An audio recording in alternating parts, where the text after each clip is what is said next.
We send home a lot of accessories for every puppy to help you succeed. We include a whole housebreaking kit. There are other accessories that really make the house a home, and so we have an assortment of items to just kind of enhance your puppy's comfort and home and facilitate your housebreaking process.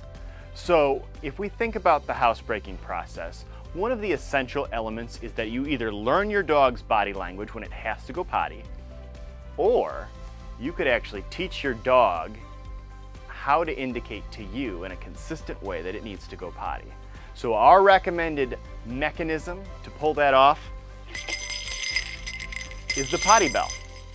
So the idea would be that you would pick one main door to use to go outside for potty every single time. And you would take these bells and you would, some people would put them over the handle to the door, but our recommendation is actually that you would put like a tack or a finish nail or a command hook on the door frame. So that way the door isn't ringing every time you open the door to use it. You hang the bell at a point where the puppy can reach. This does require buy-in and consistency from everyone in the home, because what we have to do is every time we take our puppy out for potty, we have it in its harness and its leash, we lead the puppy to the door, we take the puppy's little paw and hit the bell and say a phrase. Whatever that phrase is, we want to be consistent, and everybody who's involved in the training process needs to use the same phrase. Okay, let's go out for potty. That's what I use at home. Okay, let's go out for potty. Have the dog hit the bell. Then we take the dog out to its potty zone. We're ready with our reward, and then the dog knows it did a good job. If we do that consistently, every single time we take the dog out for potty, you get to test the knowledge at day 10. That's what we want. But in order for it to work, there has to be this consistency leading up to our test day. 10 days straight, every time. Okay, let's go outside for potty. Day 10 comes. We stand at the door with the puppy like we're normally going to do. But instead of reaching down to hit the bell and tell the puppy, okay, let's go potty, you come to the door, the puppy's in front of the bell, and you just stand there. And you're waiting for the puppy to have a reaction. Depending on your puppy, some puppies will literally just hit the bell because they're on routine. Some puppies will experience a moment of stress because you're suddenly off routine. And so they might look up at you and whine, they may paw at the door. If you get either a hit of the bell or pawing at the door, that's money. We're gonna say, yeah, good, let's go outside for potty, and we're just gonna go do it. If the puppy seems really confused, they're pawing up at you, or they're just like whining or doing nothing functional, don't give it forever. Give it 30 seconds and then indicate to the puppy like you have been. All right, well, hit the bell, okay, let's go out for potty.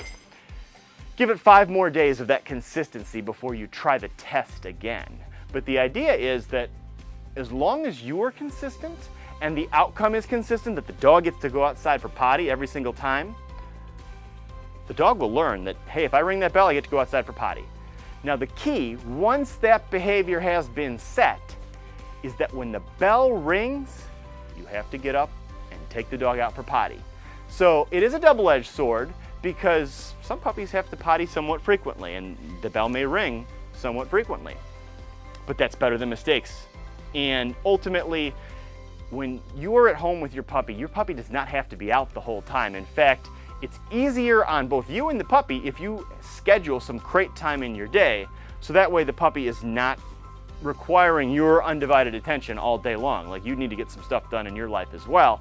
So it's probably best that the puppy have structured crate time. But anytime it is out, then the bell is there and the puppy gets to indicate you in a functional way, hey, I gotta go outside for potty, and that way you're not having trouble. So then, that is one element of this comfort package. The other thing is that we want to make the puppy's crate a very comfortable, welcoming place. You put the puppy in its crate. That crate has a divider panel in it initially. You need to reward the puppy when it goes into its crate. We include bison bites as part of our housebreaking kit. And then you're gonna leave that puppy in its crate. And sometimes the puppy's in there and they're eating their bison bites and they're fine. And sometimes the puppy finishes up their bison bites and now they're freaking out up on the side of the crate trying to figure out a way to get out. And the tray in the crate is purposefully easy to clean, smooth plastic, sometimes puppy up on the side is like slipping around on that plastic, and maybe that's not going to give them such a great time. Some puppies might be scared because they're sliding around and urinate. Now you come to get the puppy out. You cannot be sad or mad at your puppy that it made a mistake in the crate. That is part of the learning process. No dog wants to sit in its waste. But the reality is the puppy sees you approach. They're standing in a puddle of pee, and now they're up on the side of the crate. Hey, let me out! And they're flicking pee at you. So, we recommend that you get a couple of these very easy to launder, nice, comfortable, puppy safe crate beds. So two of these are included with this comfort package. And the idea is, A, it is more comfortable, it's soft, the dog's not gonna be sliding around on this thing. B, it's safe, it's designed to be used for housebreaking puppies in that if the puppy decided to chew this up, it's not gonna come off in a choking hazard way, the way that a towel or blanket might. Towels and blankets are typically woven, they will shred in strips. That's a choking hazard. We don't recommend towels and blankets in your puppy crate. This is much safer. It's also easy to launder. So if the puppy has peed all over this thing, okay, great, we have to clean this. Well, you're gonna use your enzyme-based stain and odor eliminator, throw this in the wash, clean it up, clean up the tray, and then if you have another one to put in to the crate, you're ready to go, and the dog doesn't have to go without its bed. Meanwhile, that other thing has been washed so that if we have a mistake again the next time around, you've got a new one ready to roll. So a couple of those are part of the comfort package. Now, you will be using the divider panel in your puppy's crate until they're at least not making mistakes in the crate. So for most people, that's 2-3 weeks. When the puppy's no longer making mistakes, you can give them more space because the dog can hold its bladder in its bowels. So the crate mats that are for the housebreaking process, these are purposefully not the full size of the crate because you're not using the full size of the crate right off the get-go. But we do include a little bit more of a thicker, waterproof style crate mat that is designed for the full crate, and that is to be used once the divider panel is no longer in the kennel. So that way, when the dog's done with its initial learning how to hold its bladder in its bowels, you still have a nice bed to put in there. Where you put the crate in your home has a lot to do with how successful the housebreaking process will be. Some people might choose to put a crate in the bedroom where they themselves sleep. That is not our recommendation in most cases because the puppy seeing you in the bed or hearing you in the bed makes the puppy much more likely to whine to try to get your attention. And that makes it a lot harder for you as the pet owner to ignore the puppy if it whines at night.